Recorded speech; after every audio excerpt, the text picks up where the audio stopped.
For most of the 2017-18 season, Antonio Conte gave his substitutes far more playing time than he did last year. Through match week 33, Chelsea's second substitute averaged 18 minutes of playing time. Only 9 times in those first 33 games did Conte make any substitutes in the final 5 minutes of the game.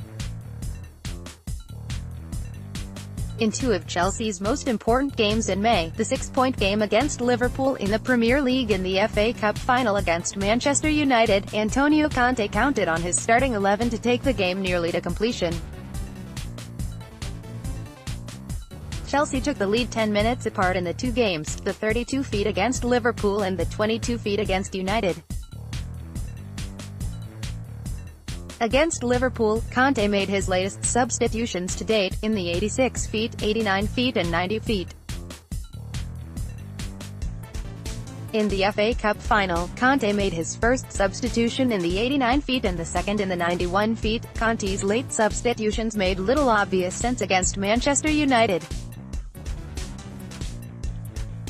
Olivier Giroud looked the wrong man for the tactics throughout the first half. He offers little in the press or counter-attack given his minimal acceleration and speed. His best contribution to the counter is to hold up the ball to bring Eden Hazard and the wing-backs into the play. He did this throughout the first half, bringing down long balls from Thibaut Courtois and then warding off Chris Smalling. Even with this limited role, Giroud was visibly fatigued early in the second half. He was doing far less than Alvaro Morata would have on the counter-attacks, but it took a significant toll on him. Giroud was not the right player for the first half tactics, and by the second half he was unable to match his first half involvement. Cesc Fabregas was also a tactical mismatch.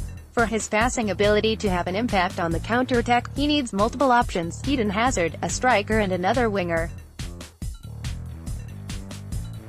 Instead, he only had Hazard. Additionally, because Chelsea conceded possession and sat deep, Fabregas had to involve himself defensively much more. He is reasonably capable in this role, but it comes at the expense of his energy and passing. By the hour mark he was further off the pace than usual, and making sloppy mistakes on both sides of the ball.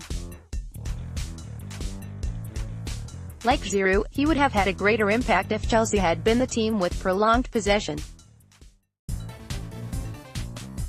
Yet Conte kept both Fabregas and Giroud on the pitch.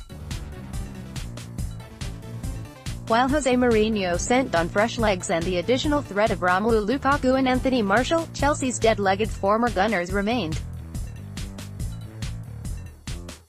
This nearly cost Chelsea the equalizer in the 82 feet, as Giroud completely lost his coverage of Paul Pogba on a corner kick.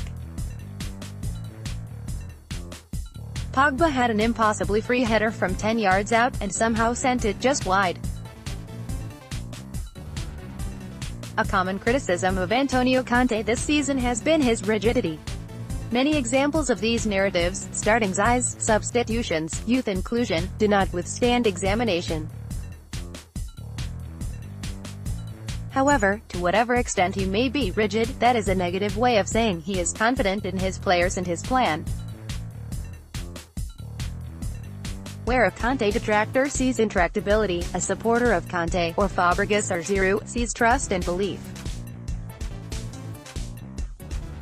Beyond the semantic discussion, though, a recurring pattern with Antonio Conte is, well, the recurring patterns. Conte rarely does anything that does not have a direct precedent, either a template or a trial run. The most notable example so far has been his tactics against Manchester City. Many thought them extreme, but they were only a shade more conservative than earlier games against Tottenham and Manchester United. When Chelsea played Liverpool on May 6, the Blues had a slim chance of making the Champions League. The Blues played confidently and prevailed. A few days later, the Blues relented against Huddersfield, dashing the hopes they built up against Liverpool. Antonio Conte surely wanted to keep the Champions League dream alive. But he also knew what a long shot it was, even with the win over Liverpool. In retrospect, he likely viewed the Liverpool game as a test lab for the FA Cup final. He used Jurgen Klopp, Mohamed Salah and the Reds to perfect his tactics for Jose Mourinho, Paul Pogba and the Red Devils. Conte was not after the 3 points against Liverpool. He was after the FA Cup, and Liverpool was the practice match.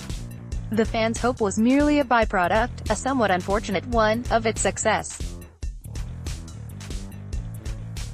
In that light, the high-flying effort against Liverpool, the middling effort against Huddersfield and the lineup, tactics and substitutions against Manchester United make more sense. Conte trusted Cesc Fabregas and Olivier Giroud because they had previously proven to him, and themselves, that they could do this exact task. Through it all, Antonio Conte was exactly where he needed to be, 2 steps ahead of his opponents, and many more steps ahead of the rest of us.